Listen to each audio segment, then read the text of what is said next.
Teorema. Yaqinlashuvchi ketma-ketlik faqat bitta limitga ega. Faraz qilaylik, ketma-ketlik A va B limitlarga ega bo'lsin. Ya'ni ikkita limitga ega bo'lsin.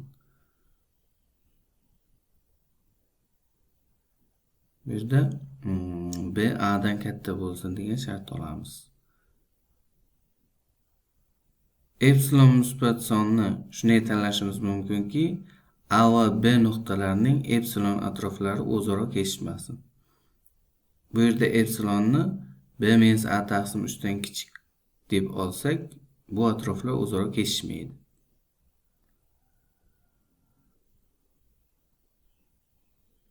A nuqta ketma-ketlikning limiti bo'lganligi uchun A ning epsilon atrofida xn ketma-ketlikning cheksizta elementi joylashgan bo'lib, uning tashqarisida cheklita element yotadi.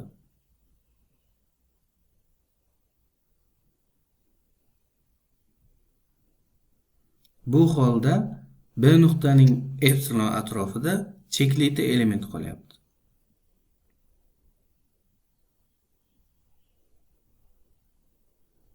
Bu esa o'z-o'zidan B nuqtaning limit ekanligiga qarama-qarshi.